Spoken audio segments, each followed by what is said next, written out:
Hi, this is video number 3 in my new chord symbol set of videos.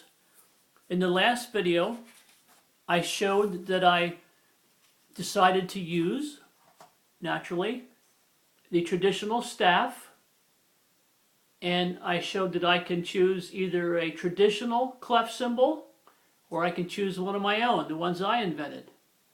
That way I can start the notation process and I can work my way, develop my way towards my own system, my own unique system. And I showed how you can place notes on the staff using either clef. It's very simple. But we got to a point where I showed clearly that with what we have, just the staff and the clef, we can still only denote which key goes with which note. We can show that. But we still can't show which notes would go with these black keys. That would be the sharp or flat keys. All right, so we got this far. We got our staff, clef, and note. And we see that this is a G4, because this is C5, and you go down to G4. That's pretty clear. But what about your sharps and flats? Your black keys? There's a whole bunch of notes in there that we need to notate, so we need something. Well, traditionally what is used is called an accidental. You can read that. It's called an accidental. That's the symbol that they used for many, many, many years, hundreds of years. And just let me quickly read this. An accidental is a symbol that indicates a momentary departure from the key signature. The symbol raises or lowers the pitch of the note. The natural symbol, it's called a natural, restores the note's pitch. Now that's what they say. That's by definition. And the term that they use comes from the Latin word accidens, or accidens, which actually means, it means non-essential, or chance, one of those kind of words. And back in the day, when they first started writing music, the tones that deviated from the natural tones, the limited tones that they used, might have been thought of as non-essential, or auxiliary, or extra, or supplementary. But the point is, nowadays, your sharps and flats are integral. They're a definite part of the family of notation. You can't do without them. So I no longer consider them as non-essential. And on my journey to developing my systems, all the different systems that I developed, I decided along the way to change some terms to be more precise.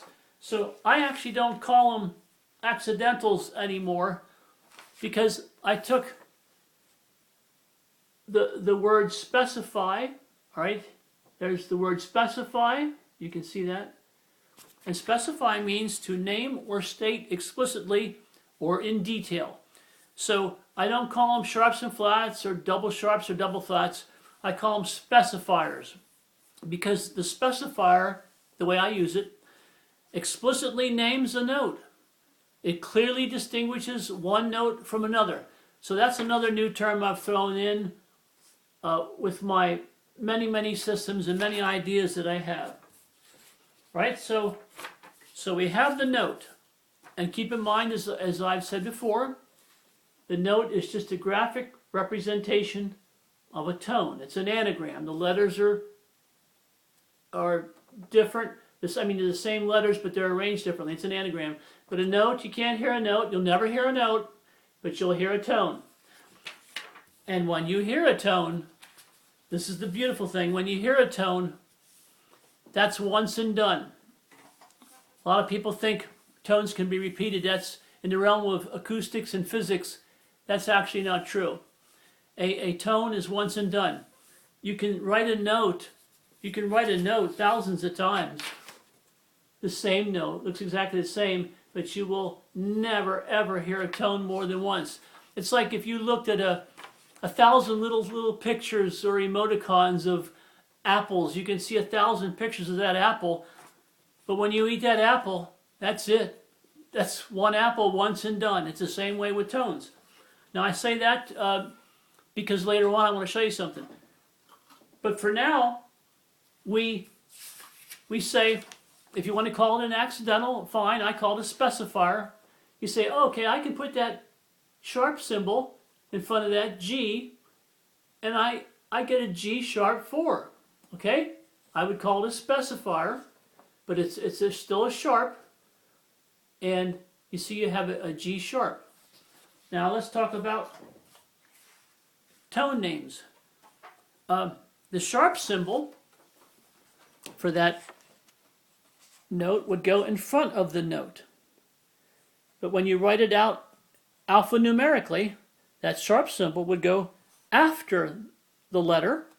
And if you write out the note's full name, it has a full name just like we do, then that sharp symbol, or that specifier, whatever you want to call it, would go in the middle, in between those two other terms.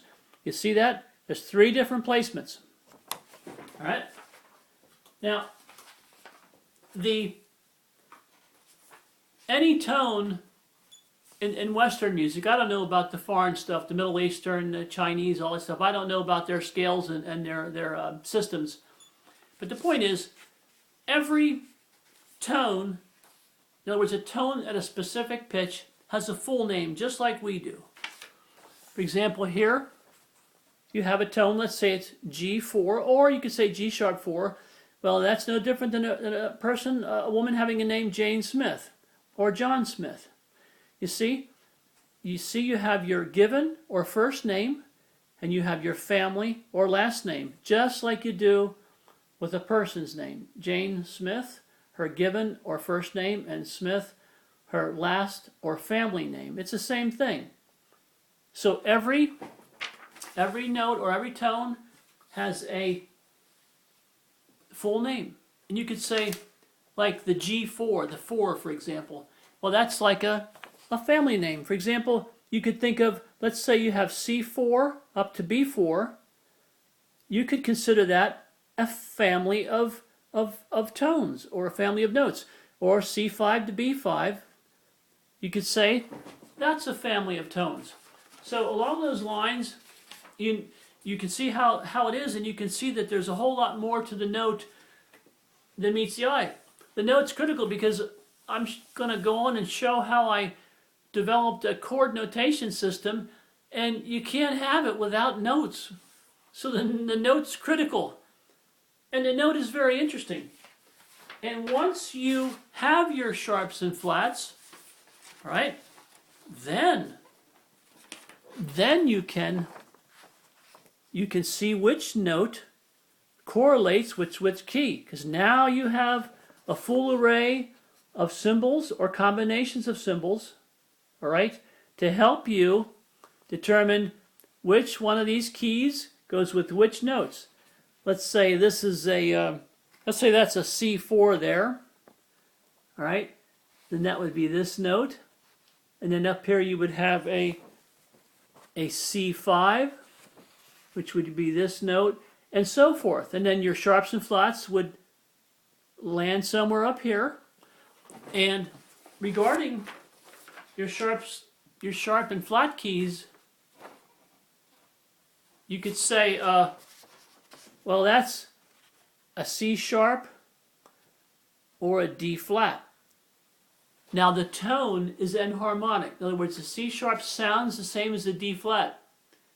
But this key here, this key will either be a sharp at one point in time or a flat. It will not be both. It will be one or the other. It will not be both at the same time. Okay, I'm trying to think that I forget anything. Oh yeah, when I say tones are once and done, what I mean is in the realm of science and physics, the tone basically is once and done, and you'll never hear it again. Oh, you'll think you hear it again. You say, oh, I heard that before. Or you can say, I heard that song 1,000 times, but there's something in the psyche or within the realm of physics that is built in so beautifully that it allows you to enjoy a given piece of music many, many, many times and not get sick of it. Because you think you're hearing the same tones, but you're not. You say, I love this song, I listen to it all the time. If a tone were actually literally down to the you had an electron microscope and you looked at the song and you studied it, if that tone were repeated ever, if it were just a repeated tone, you'd lose all desire to hear a piece of music ever again. You wouldn't want to hear it more than twice. You'd say, oh, yeah. So there's something psychological or something deeply subatomic that's built in to our acoustic thing that we experience, and it's beautiful. So quickly, as an example, let's say I play a C5 on the harmonica. Now in jazz or blues or whatever, people say you can change the pitch of a note. You can, they say you can change, they'll use terminology, they'll say a note can be raised or lowered, like G4, and then they'll say you can raise it a half a step to G5. But that's actually not true. That's actually not true. These are two entirely separate entities. When you see a note on your musical score, it's a G5, and nobody's going to change that tone. Nobody's going to change it. You got to use a totally different tone, even though the note might look the same, and you might see 500 G sharps on your score. It's once and done. What really happens is you're not bending the pitch of that C5. You're not changing it. You're doing something else. You're going to go through a tremendous succession of zillions of tones to drop down from C5 to B4 like this.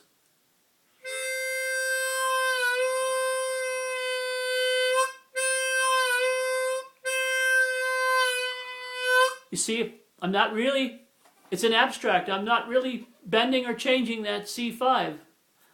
I'm simply going down through zillions of tones to get to the next, to the one I want to get to.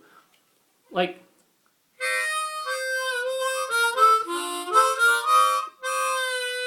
see that? That's zillions of tones in there. So that's an abstract, and I won't get crazy. I'm trying to keep my videos short and doing my very best. So we'll end it here, and next time we'll go to intervals, and that's actually the fun part. The stuff I've done before is kind of boring, but we'll get to the fun part. Intervals are great. Without intervals, we'd have nothing. We'd have no music, we'd have nothing, we'd have a bunch of crap. That's it. Thank you for being incredibly patient, and hope to see you soon. Good night.